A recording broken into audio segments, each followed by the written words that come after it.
If you have been online lately, you might have noticed something strange in the Kenyan content creator space. The same influencers we're used to seeing at late parties, club openings, birthday bashes, and champagne puff-puffs are suddenly saying, I quit. No, not quitting content, not quitting social media, of course. They are quitting alcohol, and in some cases, drugs. And the stories they're sharing online are shocking people. From losing friendships, falling out with their inner circles, to even losing brand deals worth hundreds of thousands of shillings. The tea is hot. Today we are talking about creators like Malu, Chebet Rono, and others who are boldly opening about their sobriety journey, what pushed them there, what they lost along the way, and why this conversation is hitting a nerve in Kenya's party-loving culture. But here's the real question. Is this just a trend, or are Kenyan celebrities finally exposing the dark side of Sherehe lifestyle? Well, let's get into it.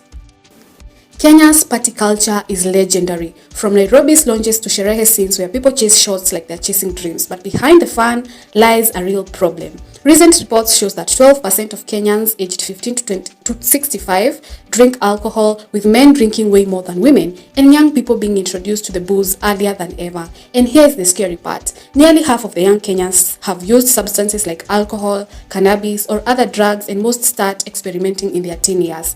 This isn't just casual drink and dance stuff. It's teens knocking back 6 bottles in one sitting. So while the Sherehe vibes look lit, the reality, many are losing health, money, relationships, and sometimes their future. One of the most talked about moments online was Naomi Kuria's confession. On Obina's show live, Naomi openly shared how drug use cost her a massive brand deal worth 600,000 Kenyan shillings. It wasn't some tiny collaboration. It was money she counted on. She revealed that after using Bang, she was so unproductive that she missed deadlines, including a crucial video submission for a brand. And just like that, the contract vanished. She admitted the drug made her unmotivated or lazy and completely unfocused. And those fun times ended up with very real financial costs. When you would smoke weed, how would it affect you? Weed ilikuwa inafanya na get lazy. I remember I terminated a very good contract with Uber because uliacha kazi na Uber jia bangi? No, they told me to nirudia video and had smoked already, and I was so lazy to retake the video. And they're paying me around 600 G's, and I was like, you know what, I'm not doing it. I was just lazing around in my couch. Ukachoose Bob Marley? Man. Then there's Chebet Rono, who took to social media to declare she's been alcohol-free for months and shared her battle with addiction. She hasn't sugarcoated it. Chebet talked about how drinking alcohol got out of control, affected her relationships, and eventually led to family intervention and even rehab. And yes, she didn't just quit cold turkey. There were moments where friends didn't understand, fights broke out, and she had to distinguish real support from those who only wanted the party version of her. This is the side of an influencer life you don't always see. The late night struggles, the consequences, the decision to rebuild from scratch.